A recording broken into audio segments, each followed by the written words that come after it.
आमदार गोपीचंद पडळकर यांच्या विरोधामध्ये शरद पवारांनी राष्ट्रवादी आक्रमक झाली आहे। गोपीचंद पडळकर यांच्या विरोधामध्ये शरद पवारांच्या राष्ट्रवादीचं नागपूरमध्ये आंदोलन सुरू आहे। नागपूरच्या व्हेरायटी चौकामध्ये राष्ट्रवादीच्या कार्यकर्त्यांकडून गोपीचंद पडळकर यांच्या विरोधामध्ये घोषणाबाजी करत आंदोलन सुरू झाले।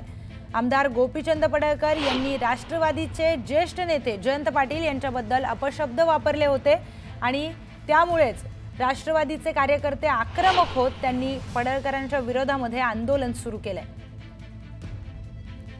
थेट जाऊयात आपले प्रतिनिधी उदय तिमांडे यांच्याकडे। उदय, तुम्ही त्या आंदोलनाच्या ठिकाणी आहात, तिथे नेमकं काय सगळी घोषणाबाजी सुरू आहे? नक्कीच गोपीचंद पडळकर यांनी जयंत पाटलांच्या विरोधात जे काही आक्षेपार्ह शब्द बोलले होते त्यानंतर आता नागपूरमध्ये आपण पाहतोय की राष्ट्रवादी शरद पवार गटाचे कार्यकर्ते आक्रमक झालेल्या या व्हेरायटी चौकामध्ये या सगळ्या कार्यकर्त्यांनी गोपीचंद पडळकर यांच्या बॅनरवर जे आहे ते महिलांकडून चप्पल जे आहे ते जोडे मारो आंदोलन केलं जातं आणि गोपीचंद पडळकर यांच्या विरोधात जोरदार घोषणाबाजी केल्या जातात। खरं तरी महाराष्ट्राची संस्कृती नाही आहे, मात्र ज्या पद्धतीने गोपीचंद पडळकर यांना वक्तव्य केलेलं आहे ते निंदनीय आहे। त्यामुळे हा सगळा निषेध केला जातोय। नेते आहेत आपल्यासोबत, मला सांगा तुमचं काय हे आंदोलन आहे गोपीचंद पडळकर?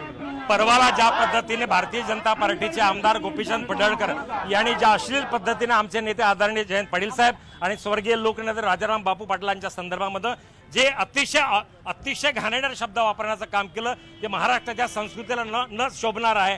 खऱ्या अर्थाने जर भारतीय जनता पार्टीचे नेते देवेंद्रजी फडणवीस यांना महाराष्ट्राच्या संस्कृतीचे जर बोध असेल तर त्यांनी ताबडतोब या मंगळसूत्राचा गोपीचंद पडळकरला ताबडतोब भारतीय जनता पार्टीतून हकालपट्टी करावी। ते जर तुम्ही करणार नसाल तर कुठेतरी तुमचा त्यांना पाठिंबा आहे हे सिद्ध होणार आहे निश्चितपणे। आणि महाराष्ट्रामध्ये पार्टी विरुद्ध डिफरन्सचा दावा करणारे भारतीय जनता पार्टी तुम्हाला खऱ्या अर्थाने रामराज्याची गप्पा करता व सीतामाईची गप्पा करता आमच्या आईचा अपमान होतो, आम्ही सहन करणार नाही, घरात घुसून मारू। तुम्ही हे आंदोलन कधीपर्यंत करणार, काय तुमची भूमिका?